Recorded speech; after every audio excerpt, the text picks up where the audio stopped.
Friends, welcome to my YouTube channel mathematics solution में आपका बहुत बहुत स्वागत है। आज हम आपको ये सारणी समझाने वाले हैं। देखिए, ये हमारा चैप्टर है दो चर वाले रैखिक समीकरण क्लास 10th के लिए। ठीक है, तो इसमें हम आपको सारणी को समझाने से पहले आपको छोटी सी रिक्वेस्ट है कि हमारे वीडियो को अगर देख रहे हैं तो अगर अच्छी लगी तो लाइक, शेयर और चैनल को सब्सक्राइब ज़रूर कर दें।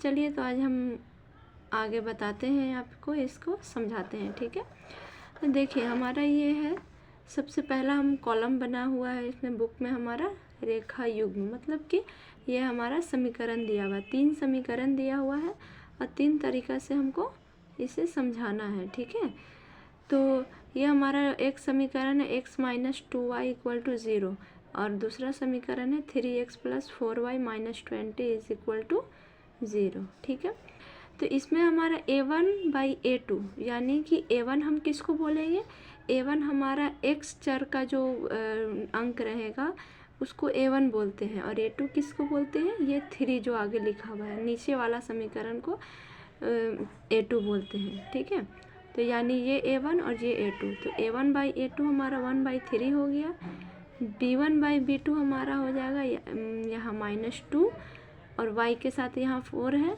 तो यहाँ -2/4। ठीक है, और c1/c2 हमारा हो जाएगा, c यहाँ पे हमारा कुछ नहीं है तो 0 हो जाएगा और यहाँ पे -20 है इसलिए 0/-20 हो जाएगा। इसी तरीक़ा से आगे समीकरण भी देखते हैं।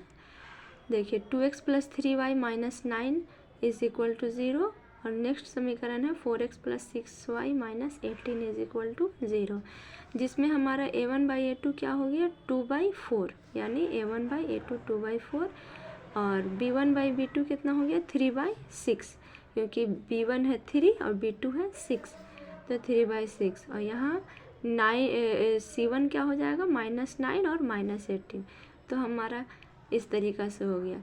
देखिए, तो यहाँ 2/4 है, इसको हम काट देंगे तो 2 दूना 4, ये 1/2 ये भी बन जाएगा। 3 को भी 6 से काट देंगे, 6 में 3 से 6 को काट देंगे तो ये भी 1/2 हो जाएगा और यहाँ भी हमारा 1/2 हो जाएगा, इसलिए तीनों हमारा सेम हो गया। ठीक है, तो आगे यहाँ देखते हैं ये समीकरण क्या है, x + 2y - 4 = 0 और 2x + 4y - 12 = 0। इसमें भी हम उसी तरीक़ा से करते हैं, सेम प्रोसेस।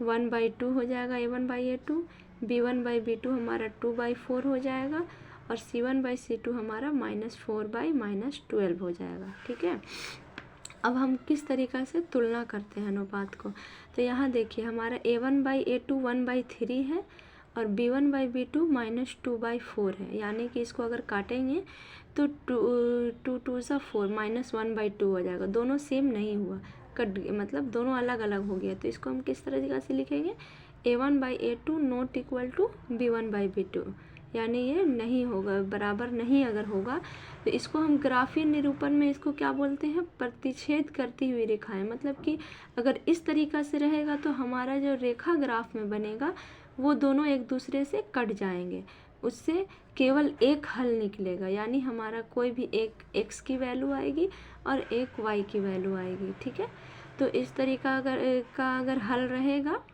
समीकरण रहेगा तो हमें इसे क्या बोला जाएगा, प्रतिच्छेद करती हुई रेखाएं या फिर अद्वितीय हल भी इसे हम बोल सकते हैं। ठीक है, अगर नेक्स्ट में देखिए ये तीनों प्रोसेस बराबर है, a1/a2 = b1/b2 = c1/c2, तीनों बराबर है, इसलिए इसे हम क्या बोलते हैं, समपाती रेखाएं, या बीजगणितीय रूप में हमें इसे क्या बोलते हैं, अपरिमित रूप से अनेक हल हैं, यानी इसका एक से अधिक हल हो सकता है, क्योंकि तीनों समीकरण में a1 a2 और b1 b2 c1 c2 जो है ये हमारा बराबर है, इसलिए इसे हम समपाती रेखाएं इसमें बोलेंगे।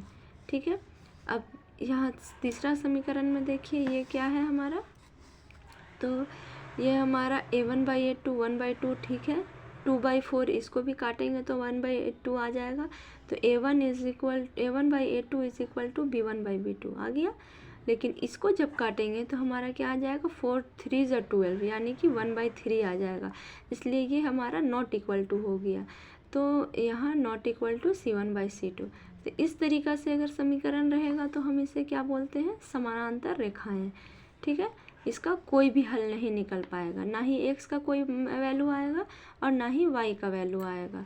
तो इस तरीक़े से आपको आगे भी और क्वेश्चन बनाने को मिलेंगे, जिससे हम ये सारणी को देख करके हम उस क्वेश्चन को सॉल्व कर सकते हैं। इसलिए हमारा ये सारणी को समझना बहुत ही इम्पोर्टेंट है।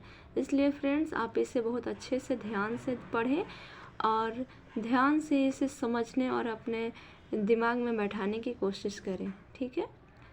इसी तरीक़ा से हम आगे भी आपको एक सवालों के साथ भी ऐसे सवालों के साथ आएंगे आपके साथ। आप हमारे वीडियो को लाइक, शेयर और चैनल को सब्सक्राइब करते रहें, हमारा सपोर्ट करें, ठीक है। हम फिर मिलते हैं। Thank you.